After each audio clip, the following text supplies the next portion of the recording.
Boa noite.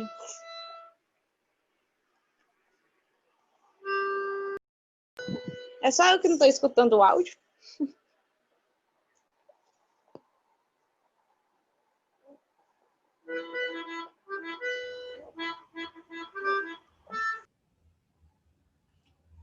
Vocês estão conseguindo me escutar?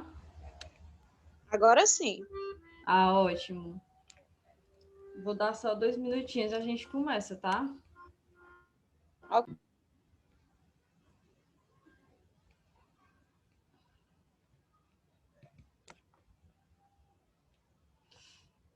Vocês estão conseguindo ver o slide?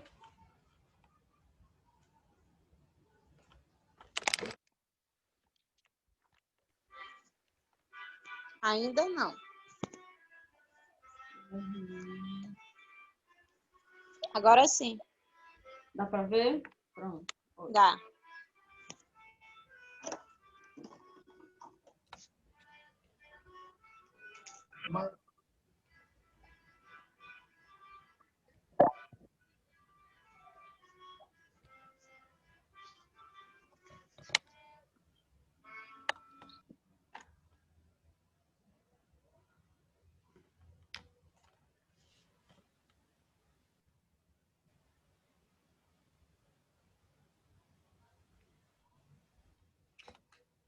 Estão conseguindo visualizar e estão conseguindo me ouvir direitinho, né? Sim, estou. Ótimo.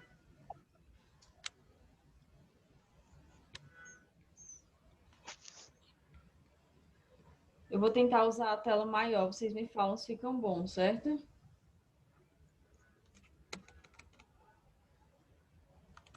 Ok? Ok. Mas na tela pra gente, se a gente quiser ampliar, a gente amplia, Natália. Dá certo?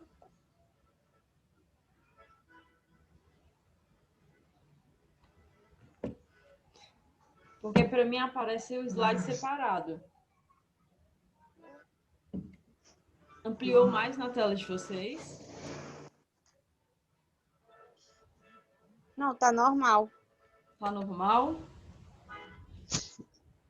Uhum. Deixa eu voltar aqui. Pode deixar assim que a gente consegue dar zoom. É, a gente consegue ampliar, pode deixar assim. Ah, então pronto. Dá zoom na tela do celular. Aí fica grande e dá pra ver tudo.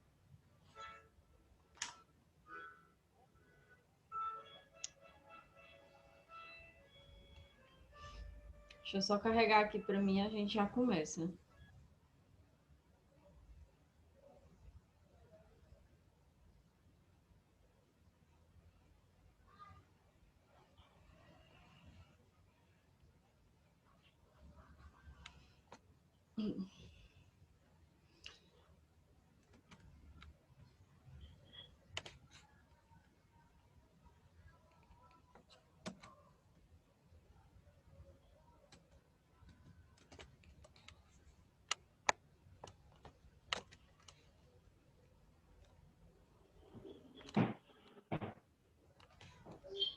Olá, boa noite. Boa noite. Tô só dando um ajuste aqui no meu computador. Tá certo.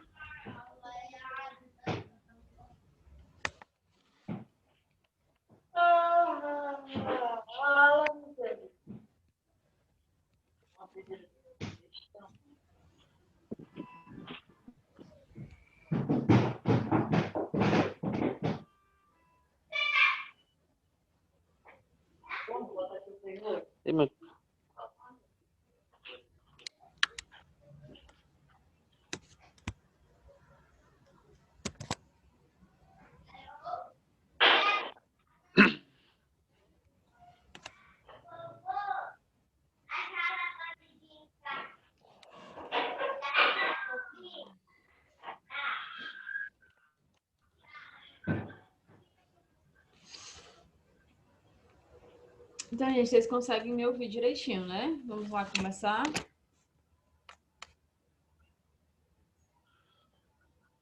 Sim, tranquilo.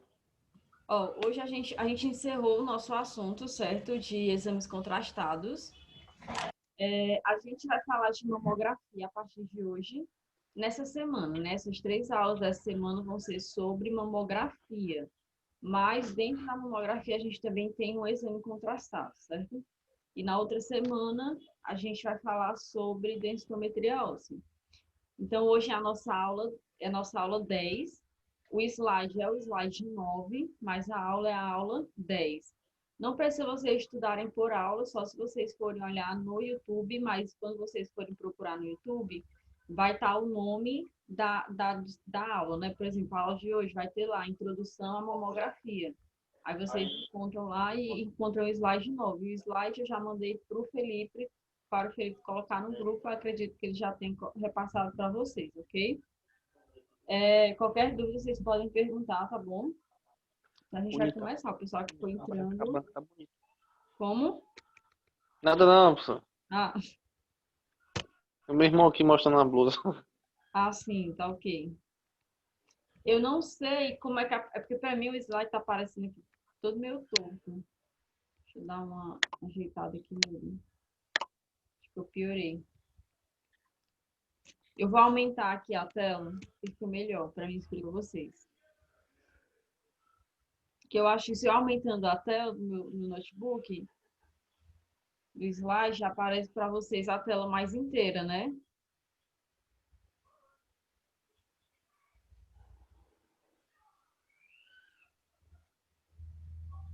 Vocês ainda estão conseguindo me ouvir?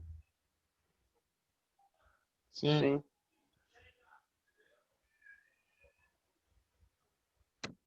Vocês conseguem visualizar melhor o slide agora?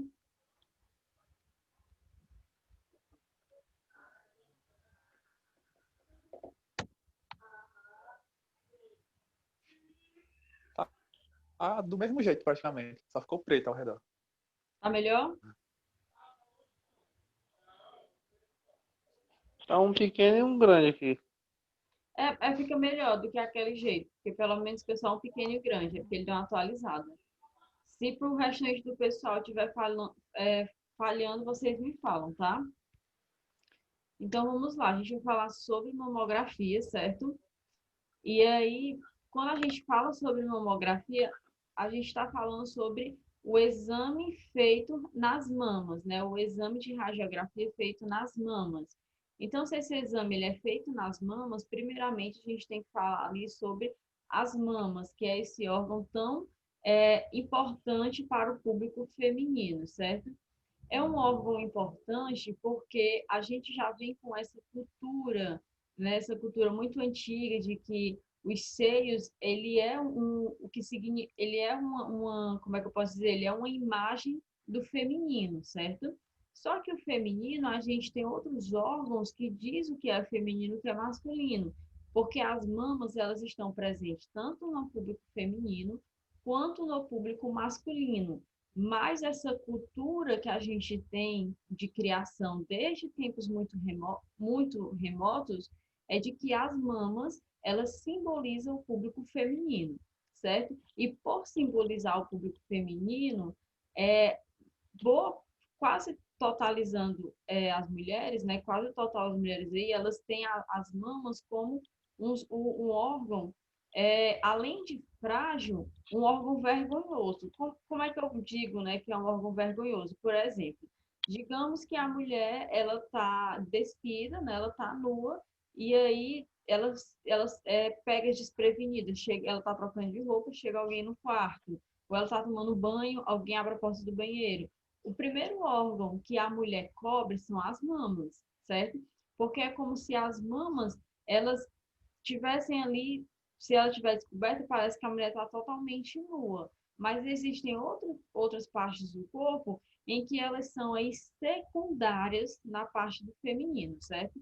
Mas nas mulheres, a primeira coisa que a gente pensa quando a gente pensa em mulher é as mamas, porque as mamas elas simbolizam o público feminino. Então, esses órgãos para as mulheres, elas é de extremamente importância, né? Existem aí até hoje uma quebra, um pessoal que tenta fazer uma quebra de tabu nessa cultura para poder não tirar a importância das mamas, mas para poder não tentar sexualizar tanto as mamas.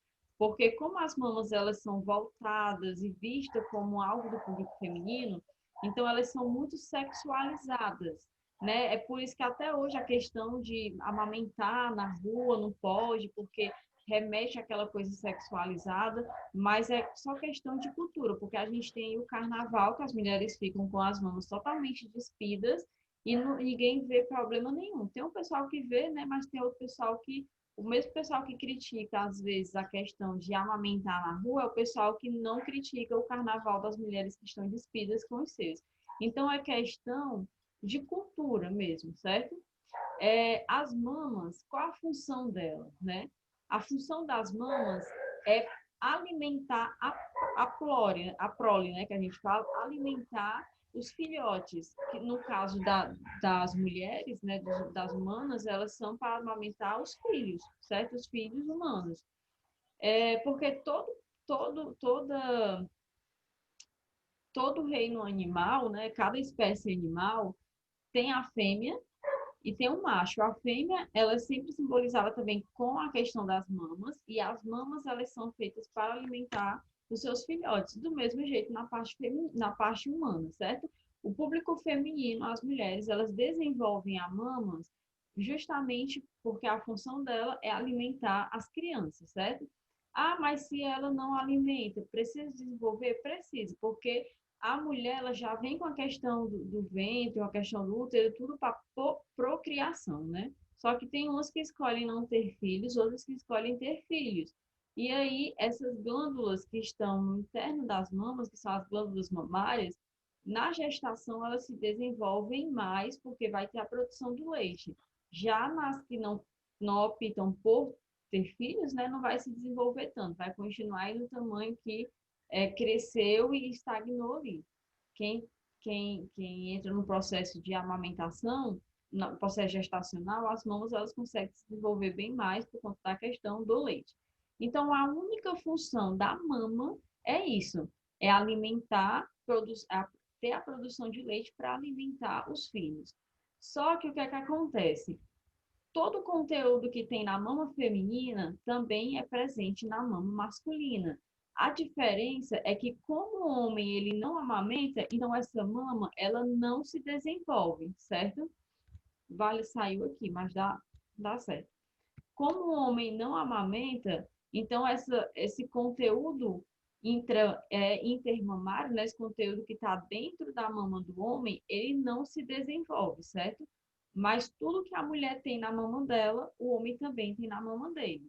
Não há, a gente vai ver a anatomia, mas não há uma anatomia tão diferente. O desenvolvimento de uma mama para outra e a gente vê uma anatomia maior, ok?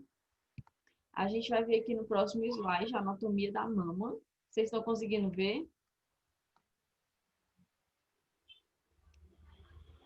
Sim. Saiu aqui um pouquinho, mas vou deixar assim, que não vai sair de novo. A gente tem aqui a anatomia da mama, certo? Onde a gente chama de órgãos anexos, né? Que estão anexados ali aos outros tecidos do corpo. Onde a gente vai ter aqui, ó, as costelas, são esses pontinhos que vocês estão vendo na imagem branca, mais esbranquiçado, né? Minha amarela, um pouquinho meio bege aqui. Meio creme, né? São as costelas, elas estão cortadas nessa imagem aí. A gente tem a caixa torácica, onde estão as costelas e os músculos intercostais. E na frente a gente tem dois músculos. Eu estou passando aqui o mouse, eu acho que dá para vocês verem. Essa primeira musculatura aqui pequenininha é o músculo peitoral menor. E a segunda musculatura aqui maiorzinha é o músculo peitoral maior, certo? Aqui já começa a anatomia da mama. Eu tenho músculo peitoral menor, que é esse mais encostado na caixa torácica, e acima dele o músculo peitoral maior. Acima do músculo, à frente, né? Na verdade, na frente do músculo peitoral maior, essa parte amarela. Como?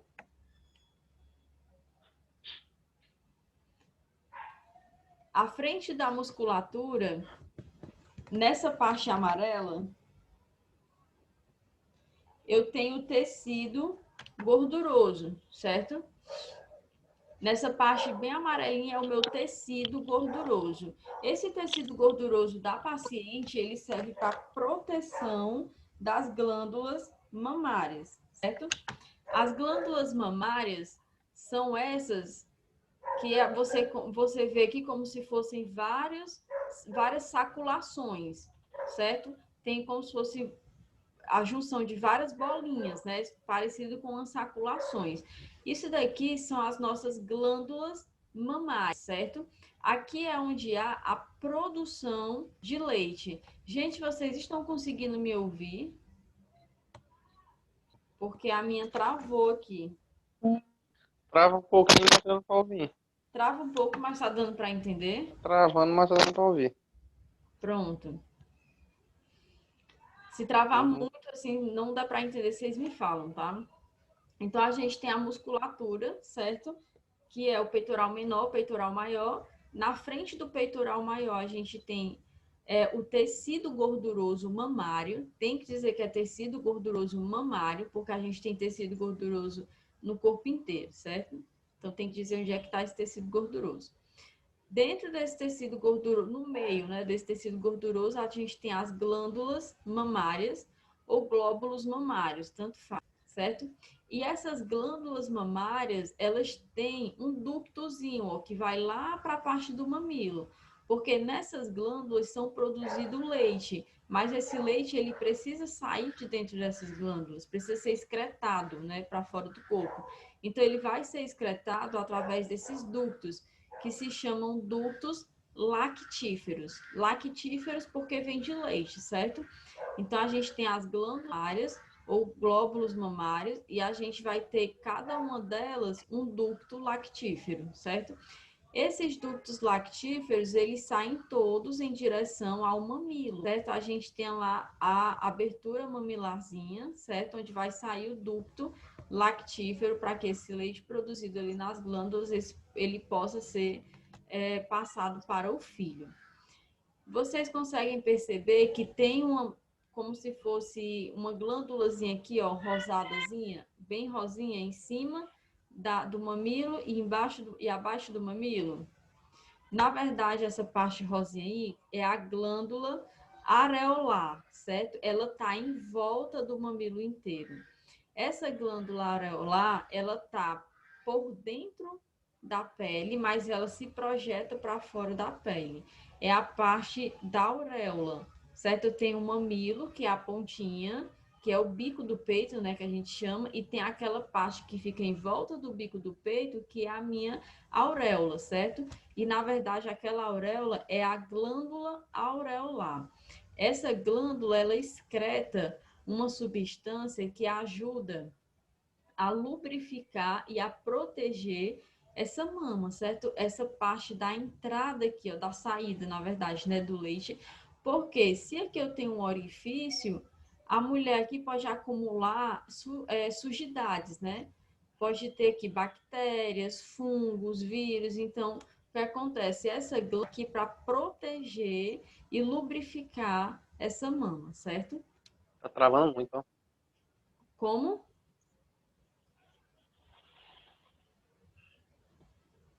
Na frente desse tecido gorduroso, eu tenho o meu tecido conjuntivo, eu tenho a minha pele, certo? Ó, vocês estão vendo aqui a camada de pele. Então, desculpa, gente, não tô com coronavírus. Então, aqui, repetindo, eu tenho músculo, peitoral menor, peitoral maior, tecido gorduroso, tecido glandular, que são as minhas glândulas mamárias, e tecido conjuntivo, que na verdade é tecido conjuntivo, que é a pele mamária, certo? E aqui eu tenho o mamilo, os ductos lactíferos e a glândula aureolar. Essa partezinha aqui que vocês estão vendo, ó, azul e vermelho são os vasos, né? Vermelho são os vasos, venosos e o azul são os vasos arteriais, certo? As veias e as artérias. São as veias e as artérias mamárias, ok? Porque, como eu falei, todo tecido, falei em aulas anteriores, né? Todo tecido ele tem que ter oxigenação. Então, vai ter vaso chegando em todos os tecidos do corpo para que todas as células elas possam ter a troca gasosa e possa ter o que a gente chama de respiração celular, ok? Posso passar? Todo mundo entendeu? Aqui eu tenho uma imagem melhor de como seriam. É uma animação aqui, não é um cadáver de verdade, mas é imitando um cadáver de verdade, certo? É desse jeito que acontece mesmo. Aqui eu não vejo peitoral menor, porque o peitoral menor ele está abaixo desse músculo aqui, ó, que é o peitoral maior, certo? O peitoral menor está debaixo do peitoral maior. Vou ver se eu levantar o peitoral maior. Então, aqui eu tenho o peitoral maior. Acima do peitoral maior, eu tenho as glândulas mamárias. Cada glândula mamária tem um ductozinho, ó. Tá vendo aqui essa parte branquinha? Esses fiozinhos branquinhos são os ductos lactíferos. Perto aqui do final do ducto lactífero, ó, tem uma glândula aureolar. E aqui na pontinha eu tenho o mamilo, certo? Então, as mamas, elas são nesse formato. Tanto as mamas masculinas quanto as mamas femininas. Só que o que acontece? Na mama feminina, por a mulher ter a questão da gestação, elas desenvolvem, elas têm mais, nós mulheres, né, temos mais glândulas e na amamentação elas se desenvolvem. Por isso que a mulher, ela tem os seios projetados. Ela tem os seios, não, as mamas projetadas. E os homens não têm mamas. Eles têm mama, mas não é projetado, desculpa. Por quê? A mama da mulher projetada, justamente porque na mulher a gente tem esse desenvolvimento da glândula e tem o tecido gorduroso em volta. Então, isso ajuda a entumecer a mama, ajuda a mulher, ela ter a mama grande, pequena, média, e o homem ter só aquele peitoral reto, porque, na verdade, essas glândulas aqui mamárias no homem, ela é atrofiada. Tem, mas como ela não precisa desenvolver, então ela fica lá bem murchinha, certo? Então, por isso que há essa diferença do desenvolvimento da mama feminina para o desenvolvimento da mama masculina. Isso é influenciado, claro, pelos hormônios, né? A diferença de hormônios entre o homem e a mulher. Primeiro que a mulher tem um tipo de hormônio, o homem tem um outro tipo de hormônio. Só que o homem, ele tem um pouco do hormônio feminino e a mulher tem um pouco do hormônio masculino. Mas o hormônio feminino, que é o estrogênio, ele se desenvolve bem mais, por isso as características de mulher. E no homem, o hormônio masculino, a testosterona, ela se desenvolve bem mais, por isso as características masculinas. Mas ele também tem um pouco de hormônio feminino e ela também tem um pouco de hormônio masculino, mas não tanto. Por isso que a gente tem características totalmente diferentes, certo? Mas as mamas, tanto tem no público feminino, como tem no público masculino. Ao que acontece? Na mulher, essa quantidade de glândulas, ela vai variar de 15 até 30 glândulas em cada mama, certo? De 15 até 30 mamas em cada glândula em cada mama. Eu posso ter 30 em cada mama, 15 em cada mama, 20 em cada mama, 25, vai variar. No homem, já tem por volta de umas 6, umas 9, é pouquíssimo. E essas glândulas, além de ter pouca em cada mama do homem, ela ainda é bem atrofiadazinha, porque ela não precisa se desenvolver. Ela tá lá, mas qual é a função? É porque quando a gente ainda é feto que está se desenvolvendo, né, no período fetal, está se desenvolvendo na parte gestacional, então a gente tem características que ainda vão distinguir, características iguais que ainda vão começar a se distinguir lá. Então, o homem, ele tem essas glândulas mamárias, mas ela é atrofiada. Ela, tanto que quando mesmo ele malhando, cresce o peitoral, mas cresce só o músculo, porque as glândulas estão lá, mas está bem atrofiadozinho, certo? Mas existe. Quando o homem desenvolve essa glândula, ele tem um distúrbio hormonal e aí ele vai fazer uma cirurgia para retirar, porque ele tem algum distúrbio e desenvolveu essas mamas. É tanto que tem homem que tem câncer de mama também. A gente pensa que o câncer de mama, ele só é na mulher, só é no público feminino, mas na verdade o câncer de mama, ele também pode acarretar no público masculino. Só que o homem ele é atingido com proporcional bem menor do que a mulher. A mulher já tem um proporcional de um percentual bem maior do que o homem de ser atingido pelo câncer de mama, certo? Aí vamos aqui para o próximo.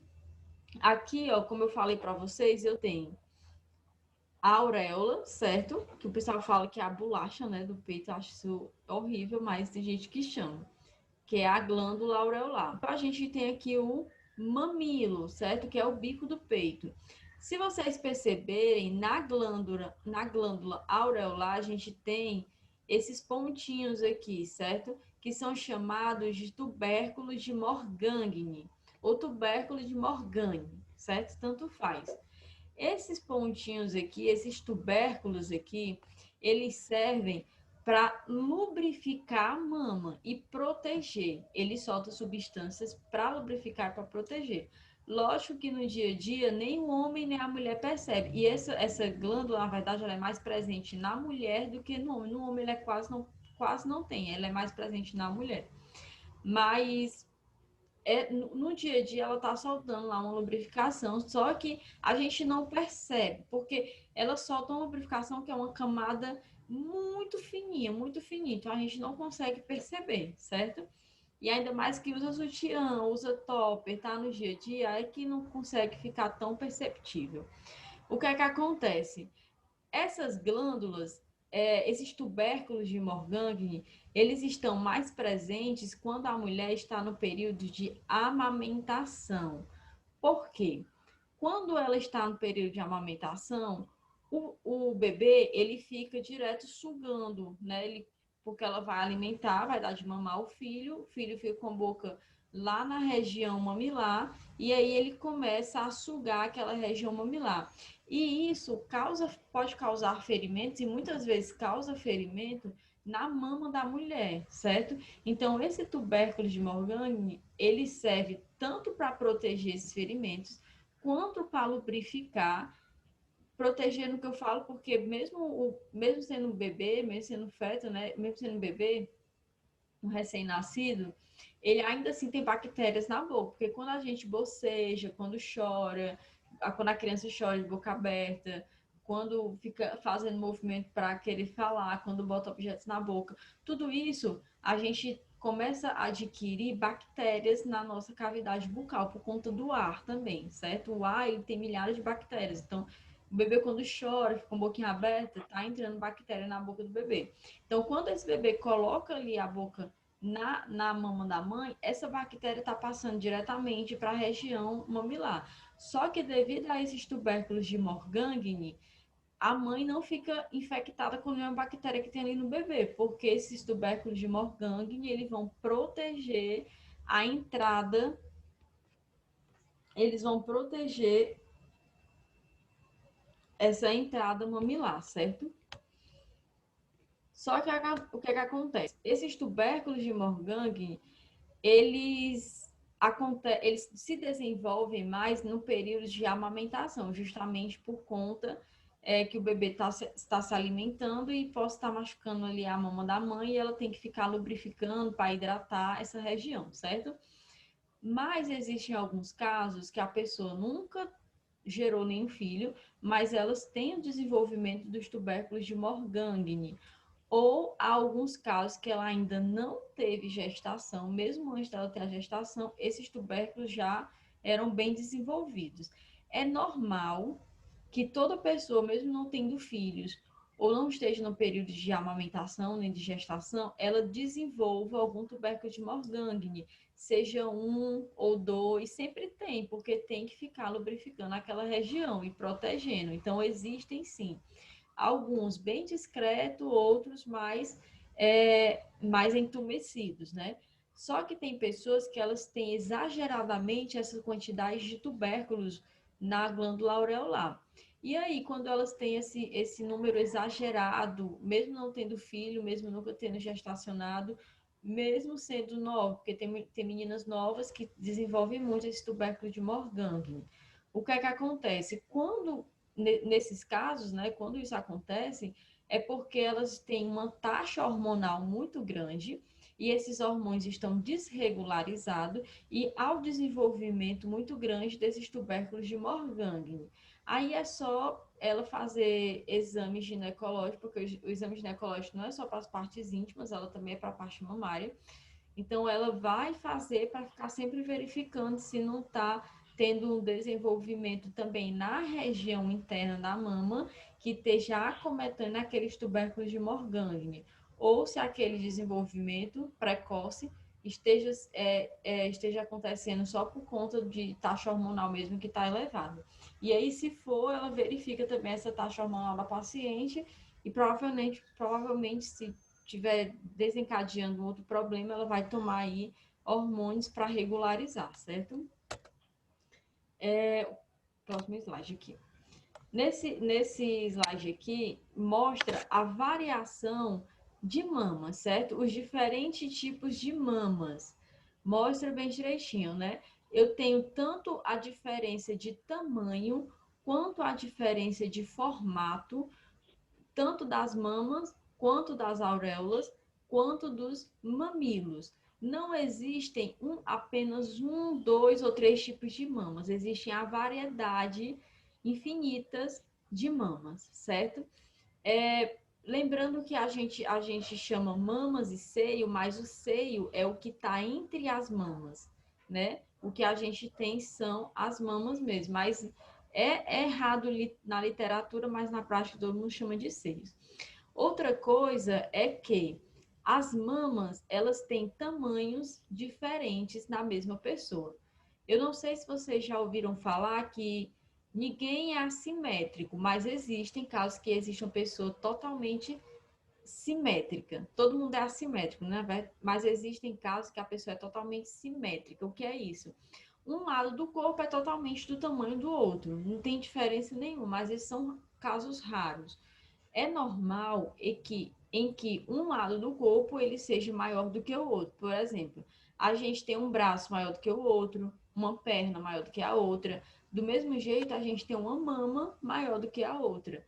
Mas não é perceptível, certo? A mama ainda é, o braço e a perna nem tanto. Às vezes tem algumas pessoas que é tão maior que um lado do que o outro que conseguem perceber um pouco.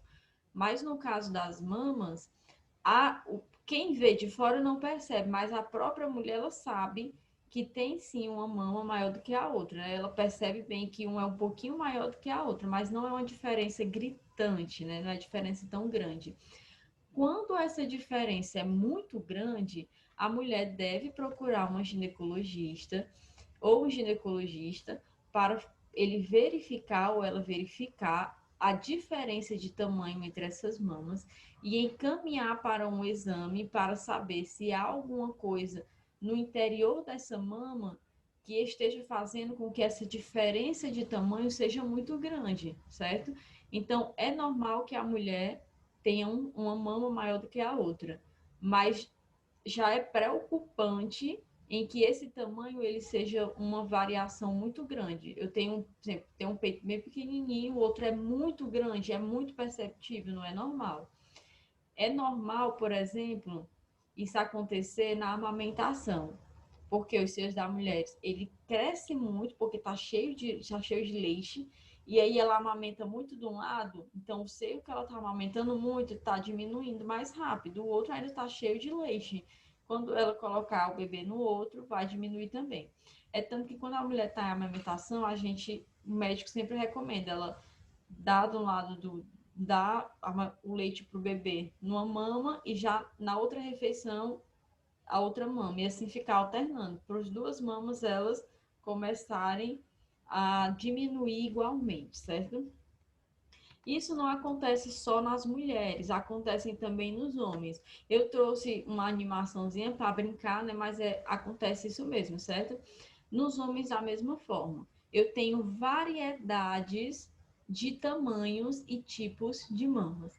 Nos homens existem tanto a diferenciação de tamanho, quanto a diferenciação de cor, quanto a diferenciação do tipo de auréola e mamilo. Do mesmo jeito que é na mulher, também é no homem. Não tem uma diferença. A única diferença é que nas mulheres tem um desenvolvimento das glândulas mamárias e no homem não tem esse desenvolvimento das glândulas, ok? Nas mulheres, né, que é o que a gente está falando, desenvolvimentos mamários, a gente tem o grau de pitose. O que é pitose? Pitose é flacidez, certo? Pitose das mamas, são a flacidez das mamas. A mulher, ela tem aquele peito bonitinho e tudo quando é mais jovem, mas ao decorrer da idade, os seios, ele tendem a ter uma pitose, a ter uma flacidez. Isso acontece naturalmente por conta da gravidade. A gravidade do planeta, ela está puxando para o centro. Então, a tendência é que o nosso corpo, como vai envelhecendo, ele vá seguindo a gravidade do planeta, certo? Então, essa gravidade, ela puxa os seios para baixo, ok? Então, esse puxar causa uma flacidez nas mamas. Lógico que tem organismo e tem organismos, né? Que tem gente que fala, minha avó de não sei quantos anos, ela não tem flacidez, os seios dela são bem durinhos e tudo, ela nunca botou silicone. É questão de genética também, certo? Tem mulheres que têm uma idade mais avançada e não tem pitose nas mamas, tem as mamas bem durinhas, mas são casos muito difíceis. É natural que você, com o passar da idade, já depois é organismo de organismo. Tem gente que com 15 anos, com 16, outros com 20, outros com 30, e aí vai. Começa a ter um grau de pitose nas mãos. E é totalmente natural, totalmente normal. Vai de organismo para organismo. Existem diversos graus de pitose, né? Diversos graus de flacidez, como mostra aqui no slide. A gente fala assim que tem o normal, mas todos são normais. Nenhum aqui é anormal, nenhum aqui não tem nenhuma patologia, não tem nenhuma doença. É só para mostrar o normal na questão da anatomia perfeita, né? Eu tenho aqui os seios em que ele tá nessa linha, que a gente chama linha submamária, que é a linha média ali, mais ou menos na altura do diafragma, e ele está acima dessas mamas com os mamilos apontando para cima e o tecido inframamário, que é essa parte de baixo da mama, né, ela não faz uma angulação muito grande, nem a de cima. Então, ela está no formato normal anatomicamente. Já no grau 1, que eu chamo de flacidez leve, onde o mamilo ele já está apontando para frente, mas não está tanto apontando para frente, ele está mais oblíquo. E o tecido ele já dá uma decaída. A gente tem o grau 2, que é a flacidez moderada, em que vocês perceberem, tanto a mama, o tecido mamário, ele tem uma flacidez no próprio tecido que segura a mama, como também a parte do mamilo, a parte da auréola, ela é projetada para baixo. Assim também como no grau 3, que é a flacidez mais severa. A diferença do grau 2 para o grau 3 é que o grau 3, a auréola e o mamilo, ele é totalmente projetado para baixo. É como se ele estivesse viradinho para baixo. No grau 2, ele está virado para baixo, mas não está totalmente como o grau 3, certo? A gente tem aí a pseudopitose, né, que é uma falsa flacidez, que a gente chama de flacidez leve também, em que a mama, a gente fala que ela é uma caidinha, ela tem uma flacidezinha, só que o mamilo, ele não está projetado para baixo, ele está projetado para frente. Então, a gente diz que é uma pseudo-flacidez, porque a flacidez mesmo é quando até o mamilo, ele é voltado para baixo. Essa falsa flacidez é só os seios, que são mais baixos, mas o mamilo, ele é projetado para frente. E a gente tem o parênquima mamário, que é um formato mais comum, que é quando o passar da idade ele fica nesse formato.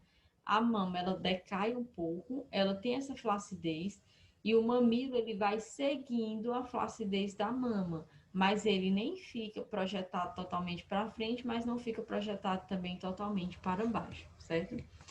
Aqui no outro slide é para mostrar a vocês os tipos de mamilos e os tipos de auréola, certo? Há uma diferenciação tanto no tamanho, quanto no formato, como na cor. Isso varia tanto no público feminino como no público masculino, certo? Eu tenho essa grande variedade. Tem mamilos que são mais claros, outros mamilos que são mais escuros, alguns que são redondos, outros que não são tão redondinhos, tem uns que são maiores e outros que são menores. Do mesmo jeito, há diferenciação também na projeção do mamilo. Ali são as auréolas, né? Mas são as auréolas, aqui são os mamilos. Eu trouxe aqui essas 4 variações de mamilo, certo? A gente tem o mamilo normal, que é um mamilo que não é um mamilo tão grande, tão projetado, mas também não é um mamilo tão pequenininho, certo? Então, o que acontece? Eu tenho esse mamilo médio, né? A gente fala que é um mamilo mediano, que ele está classificado na literatura como um mamilo normal. Aí do lado dele a gente tem o mamilo pequeno ou mamilo plano, que é aquele mamilo que ele não tem tanta ondulação, ele é retinho praticamente com a auréola, certo? Ele não consegue se desenvolver. A gente tem o mamilo comprido, que é aquele mamilo bem grandinho, tem uma auréola e tem ele bem grande, chama-se mamilo comprido ou mamilo projetado também, certo? E a gente tem o mamilo invertido, que é onde eu tenho a auréola e o mamilo ele é totalmente para dentro, ele faz tipo uma cavazinha. Esse mamilo invertido, ele é um mamilo mais perigoso. Por quê? Como ele faz essa voltinha aqui para dentro, como ele faz essa cavidadezinha aqui na mama, aqui pode acumular muita sujidade. Mesmo a mulher tomando banho, mesmo se higienizando direitinho, às vezes essa região passa despercebida. Às vezes ela não limpa tanto essa região, certo? Acaba passando despercebida e aí pode acumular pequenas sujidades. E a mulher pode, essa sujidade, ela pode adentrar nos ductos lactíferos e depois ela ter uma infecção, ter uma inflamação, e aí vai ter uma complicação na região mamária. Então, esses são os 4 tipos de mamilos, e o mais complicado é esse mamilo investido por conta do acúmulo que pode ter nessas sujidades, certo? Deixa eu só verificar aqui uma coisinha. Todo mundo está conseguindo entender?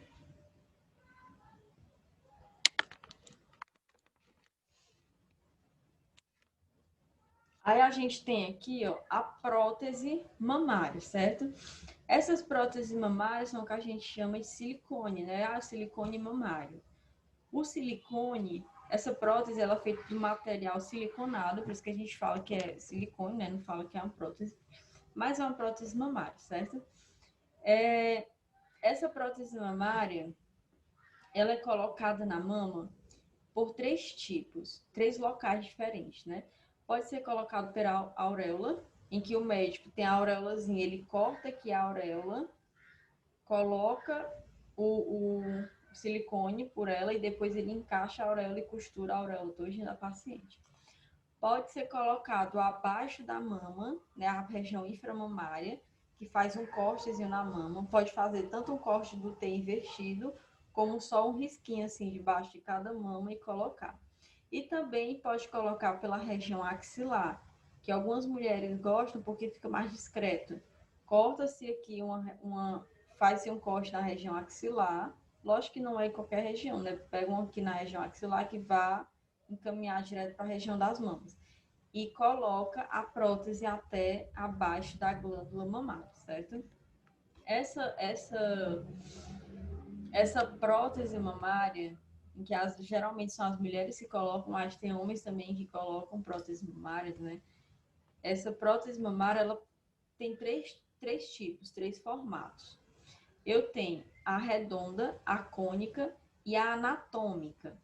A redonda, se vocês perceberem, a mama, ela quase não é tão diferente da cônica, mas na redonda ela deixa a mama mais pontuda.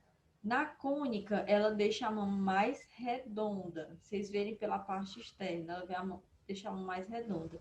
E na anatômica, ela deixa se chama anatômica porque ela deixa a mama no formato mais natural, que é o formato que é da mama mesmo, certo? Que é como se fosse uma pera um pouquinho investida, ok? Então, existe a redonda, a cônica e a anatômica. A maioria das mulheres, elas gostam de colocar a anatômica, porque deixa os seios mais, deixa a mama mais natural. E às vezes a pessoa não percebe que aquela mulher colocou prótese, certo? Porque fica muito natural. Depende também do tamanho. Se ela não exagerar no tamanho, vai parecer que está bem natural. Se exagerar um pouco, dá para perceber, né? Mas a maioria dos médicos, eles recomendam ou a redonda ou a crônica. Por quê? Esse formato da anatômica, o peso da prótese, ele fica mais projetado na parte inferior da mama. Isso, às vezes, rompe algum ligamento, rompe algum tecido. Então, pode prejudicar mais a mulher, certo? As outras não, ele fica ali colocadinho, né? Distribui o peso por igual e não corre tanto esse risco. Mas as mulheres preferem a anatômica. Os médicos recomendam mais outras duas, mas aí não tem problema se ela colocar anatômica, mas corre aí um pouquinho de risco, certo? A prótese, ela varia de tamanho. Tem a quantidade, né, por milímetros. Geralmente as mulheres pedem 100 milímetros, 200, 300, vai variar aí de mulher para mulher. Se ela quer uma mama, se ela coloca a mama só por estética, para ajeitar ali um pouco a mama dela, ou se ela coloca por estética para crescer mesmo a mama. Porque tem mulher que fez redução de medidas, aí reduziu o tecido gorduroso da mama também, ficou mais tecido de pele. Aí ela coloca a prótese só para, não para crescer muito, mas para ajeitar a estética da mama. Mas tem mulheres que colocam mesmo para aumentar a estética da mama, aumentar a visualização da estética mamária, certo? Então vai depender da quantidade da quantidade da prótese mamária que essa paciente vai desejar. Só que também, por exemplo, vai depender do tecido que essa mulher suporta. Se essa mulher ela tem pouco tecido, então ela não vai poder colocar muita prótese, uma prótese muito grande, porque vai romper o tecido dessa paciente. Se é uma paciente que ela tem muito tecido, ela pode colocar aí a quantidade maior de prótese, então vai variar muito. E como é colocada essa prótese, né? Essa prótese mamária, eu falei para vocês no começo do slide, eu tenho aqui um músculo peitoral maior, né? Eu tenho um peitoral menor atrás, tenho um peitoral maior, tenho as glândulas mamárias, tecido glandular e tenho tecido gorduroso. Aqui em azul é a prótese, né? Simbolizando a prótese mamária. Vejam essa segunda e a terceira imagem. Aqui eu posso colocar acima do músculo peitoral maior e aqui eu posso colocar abaixo do músculo peitoral maior. Natália, qual é a diferença, né? A diferença é que acima do músculo peitoral maior fica um pouco mais natural. Abaixo do músculo peitoral maior fica um pouco mais seguro, mas as duas são seguras, certo? Ficam mais seguras assim, fica mais fixa, mas as duas são bem fixas. Natália, na mamografia, a gente pode fazer exame mamográfico com paciente que usa prótese? Pode sim. Existe um exame na mamografia que é específico para quem tem prótese mamária. E aí, Natália, eu preciso saber se essa prótese está abaixo do músculo, acima do músculo? Não necessita. O exame vai ser feito do mesmo jeito. Então, não importa se essa prótese ela está acima do músculo ou abaixo do músculo. O exame para o público que tem prótese mamária vai ser a mesma coisa, certo? Vai ser uma técnica só. Mas a gente tem que, pelo menos, ter conhecimento de que existem dois locais que se pode posicionar a prótese mamária dentro da mama. Ou acima do músculo peitoral maior, ou abaixo do músculo peitoral maior, ok? E já que a gente está falando de mamas, a gente vai falar aqui sobre a questão do outubro rosa, né?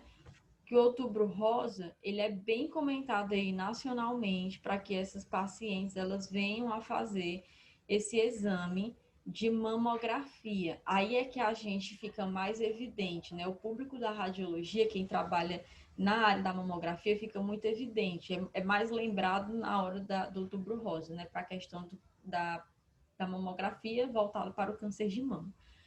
Por quê?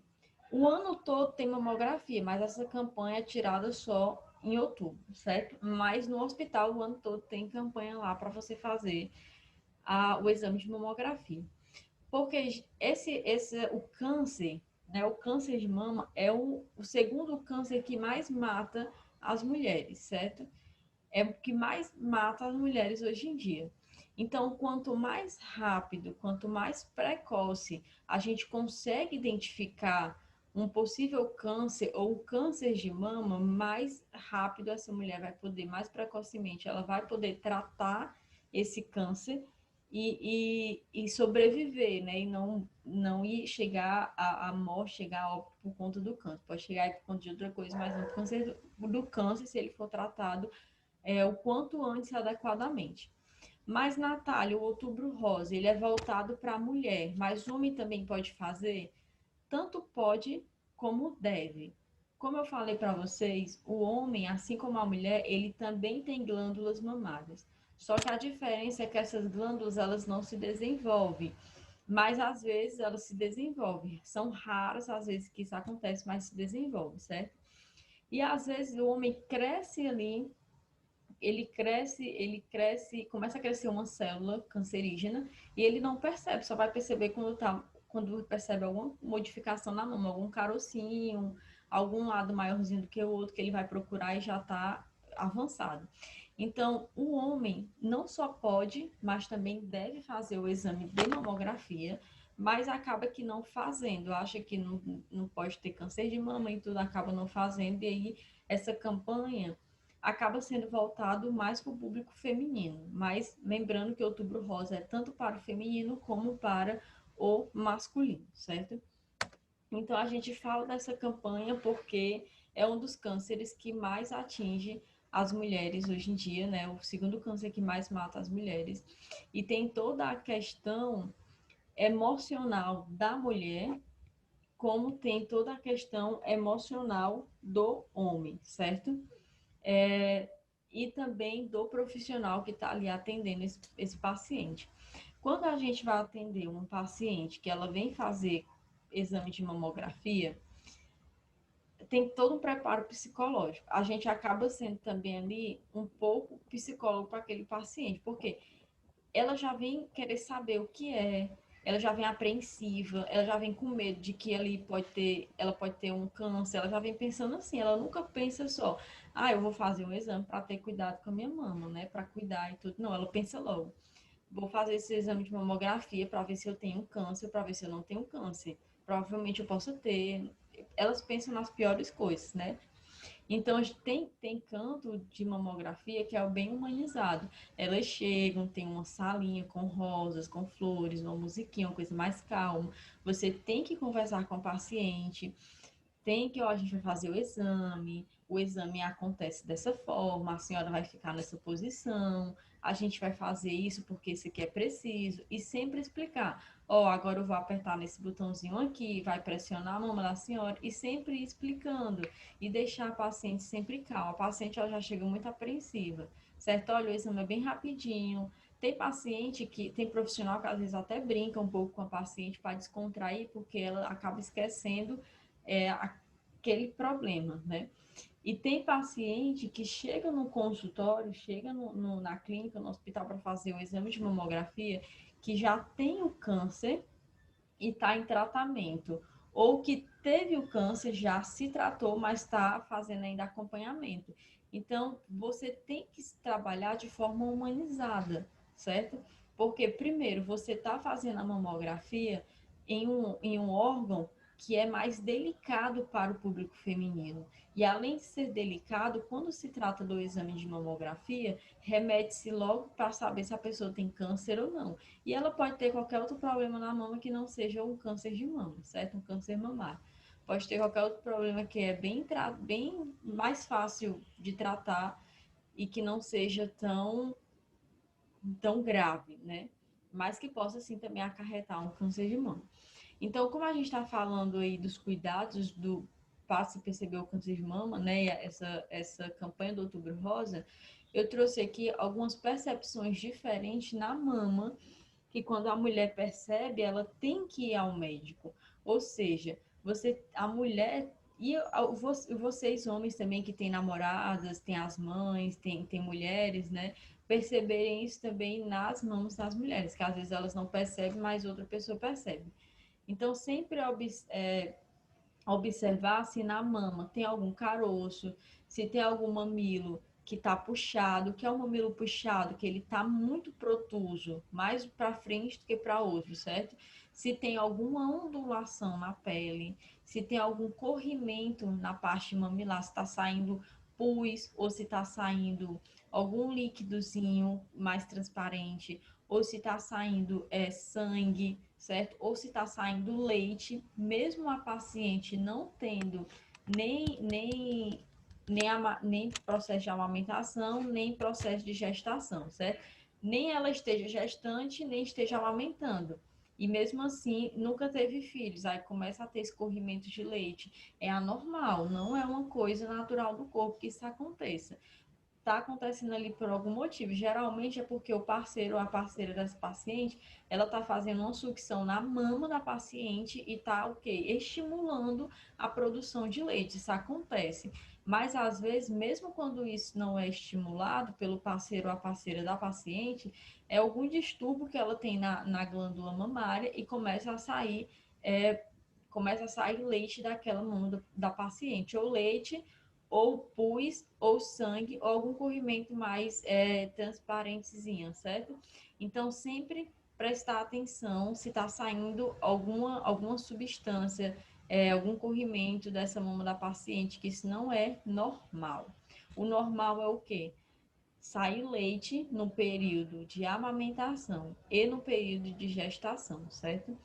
Perceber também se há alguma vermelhidão ou alguma erupção na parte das mamas, em qualquer região das mamas, seja na região de cima, lateral, na região de baixo, olhar a mama por completo. E também se há alguma mudança na pele. Por exemplo, a pele ela fica com aspecto de casca de laranja, só uma região. Tá? A pele lá toda lisinha, tem uma região que está com aspectos de casca de laranja.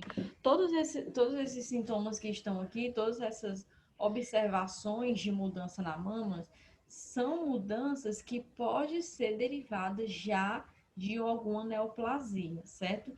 De algum câncer benigno ou câncer maligno. Todas essas características, ok? Então, sempre perceber. Pode ser alguma neoplasia, como também pode ser alguma outra patologia que não seja neoplasia. E aí sempre a paciente, sempre você, mulher, ou você, homem, né, que esteja aí com a sua família, perceba também essa diferença nas mãos, certo? E sempre que perceber, procurar um médico. Porque às vezes a paciente percebe, começa a crescer um carocinho. O caroço ele não vai aparecer, por exemplo, a diferença, né, do caroço. Ele não vai aparecer do dia para a noite.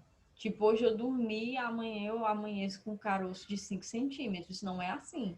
Começa bem pequenininho. Começa com vermelhidão, aí começa a nascer um carocinho ali, aí vai crescendo, a pessoa vai deixando para lá, vai passando dias e dias, vai crescendo, vai deixando para lá. Aí quando tá grande é que a pessoa vai procurar um ginecologista, vai procurar um mastologista, vai procurar um médico, certo? Quando a pessoa já chega, o problema já está muito grande. Então, sempre que ter alguma diferença mínima, já procure um especialista, ok?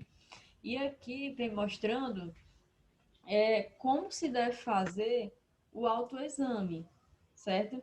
Esse autoexame deve ser feito tanto pelas mulheres quanto pelos homens.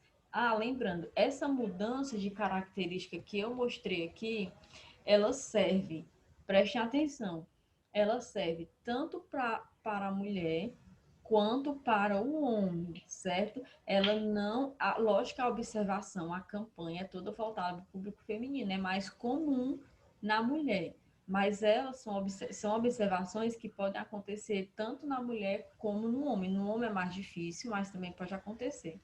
Então, os homens aí sempre prestarem atenção nessas mudanças se acontecerem na mama, certo? Do mesmo jeito das mulheres. Aqui tem falando sobre o autoexame na mama. Esse autoexame na mama é também feito tanto no público feminino como no público masculino, ou seja, tanto a mulher como o homem deve fazer o exame o autoexame de mama, certo?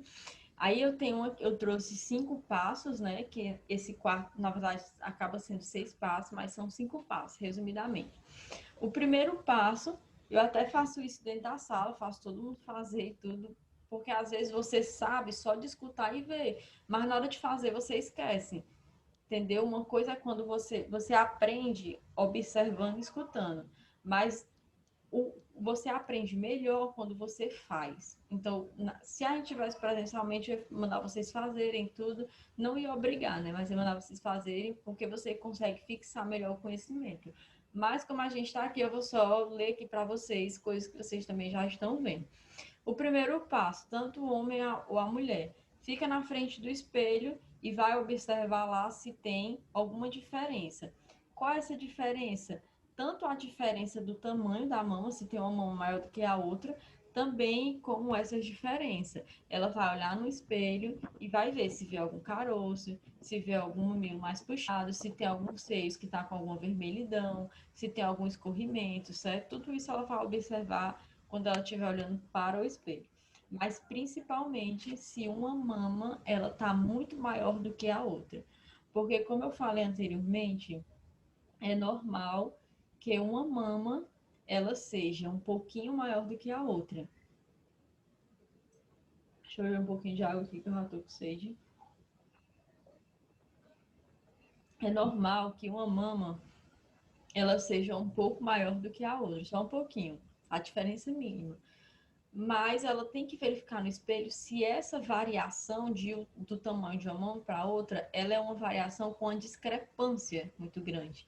Ela tem uma variação muito grande. Se tiver, já é preocupante, porque pode ter alguma neoplasia naquele seu que está muito maior, ou pode ter algum problema também neoplásico no seu que não conseguiu se desenvolver.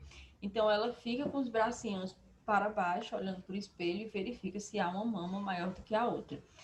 No passo 2, ela vai colocar as mãos para cima, nessa posição aqui, acima, a mão em cima da cabeça, e vai verificar também se essas mamas elas continuam no tamanho de variação. Porque às vezes acontece de uma mama ela ser um pouco mais flácida do que a outra. Quando você muda a posição, elas conseguem voltar à estética simétrica, certo? Mas se ela ficar com uma assimetria muito grande entre uma mama e outra, então já é alguma coisa também anormal. E às vezes quando você olha assim, tá tudo perfeito. Quando você olha assim, com a mão levantada, assim, ó, em cima da cabeça, às vezes aparece um caroço na região de baixo, uma vermelhidão, às vezes aparece uma ondulação. Então, é importante que vocês olhem com a mão para baixo, depois com a mão para cima, certo? No terceiro passo, ela vai botar as mãos na cintura, porque também eu faço outra movimentação.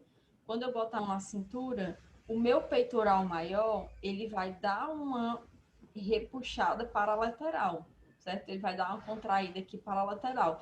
E nessa contraída aqui para a lateral, as mãos elas já mudam o formato. Desculpem mais uma vez. As mamas, elas já mudam o formato também. E por mudar esse formato, eu também já posso perceber outra coisa nessa posição do que nas duas posições anteriores. Então, por isso que é importante a mulher ela tá se movimentando para verificar as mamas.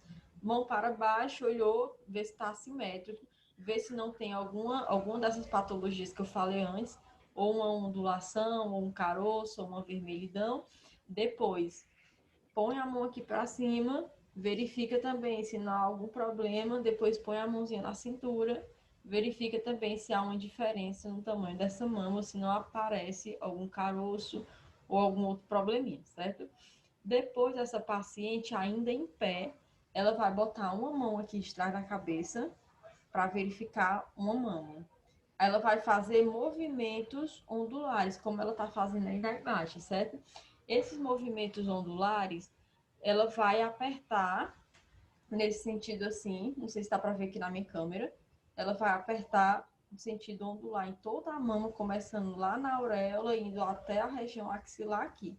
Ela vai fazer esse movimento circular para ver se ela consegue sentir se tem algum nódulo que não seja o nódulo mamário, certo? Porque o nódulo mamário a gente sente, mas não sente tanto.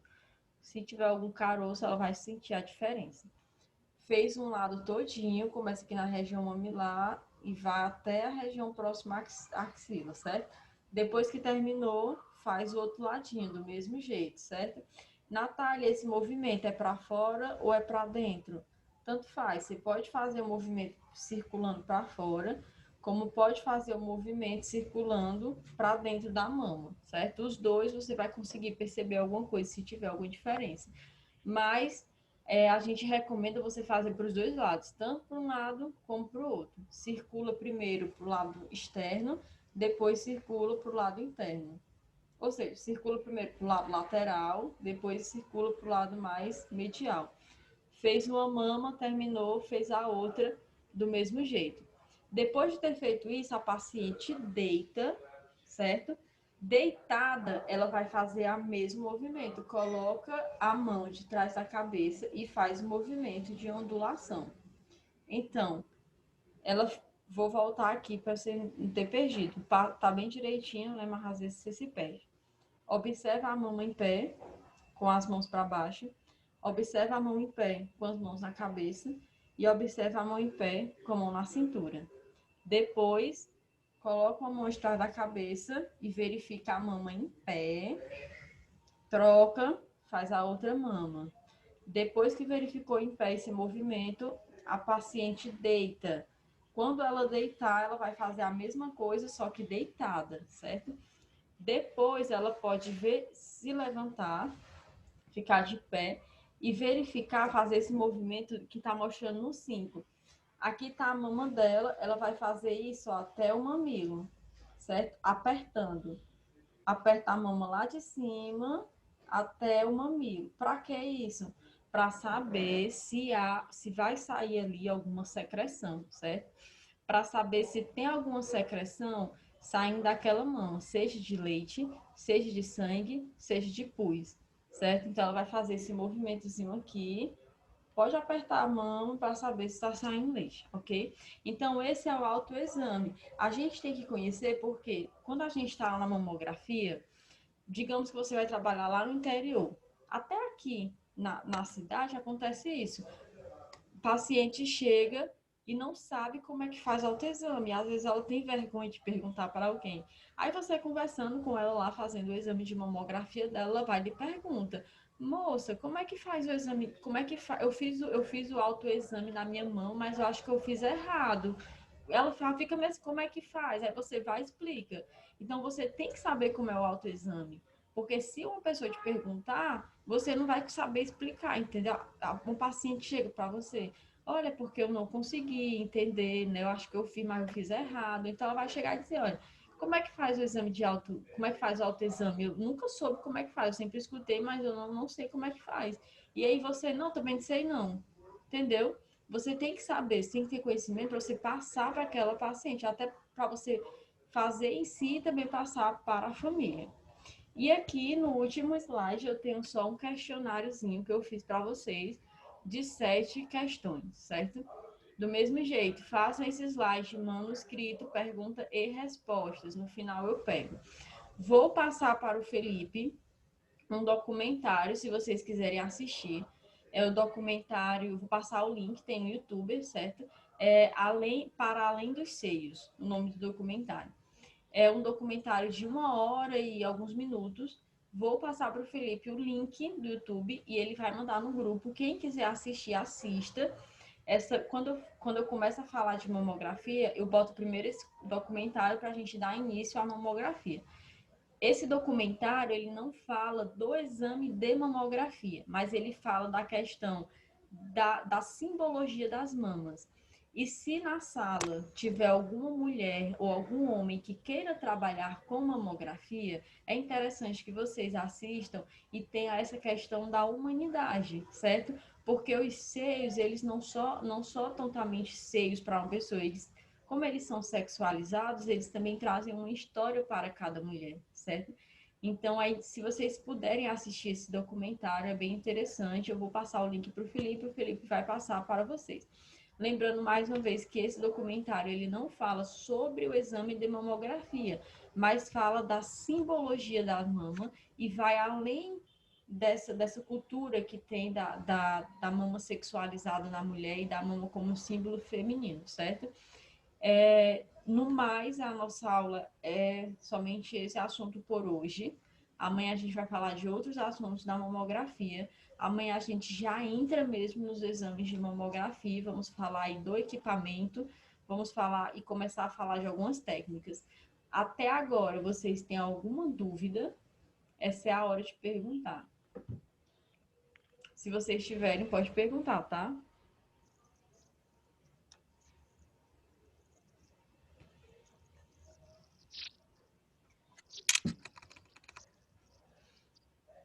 Alguém tem alguma dúvida?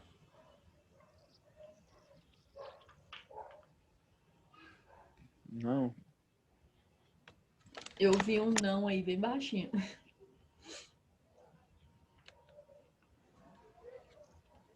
Gente, Tranquilo, tá tranquilo. tranquilo, né? Mamografia é bem mais tranquilo. Como foi só uma parte introdutória, então eu tive que falar realmente, assim, adentrar na questão das mamas, adentrar na questão do cuidado, do outubro rosa e essas coisas todas, né? Tem que falar antes de falar de mamografia, porque é super importante para quem vai trabalhar na área, para você entender a área da mamografia. Então, se ninguém tem dúvidas, nossa aula vai encerrar por aqui hoje e amanhã a gente começa a falar da mamografia em si, da questão do equipamento, da sala, de como é que é feito o atendimento do profissional com o paciente, certo?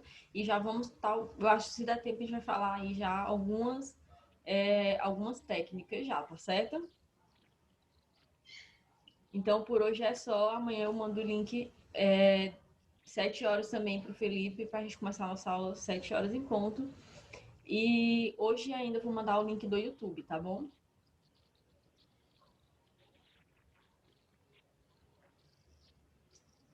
Então, Valeu. no mais, vou dar um tchau aqui para vocês. Rafael Diniz é o mesmo Bruno Rafael, não é? É. Ok, pronto. Era só isso mesmo. Então, gente, tchau. Até a próxima aula. Beijo.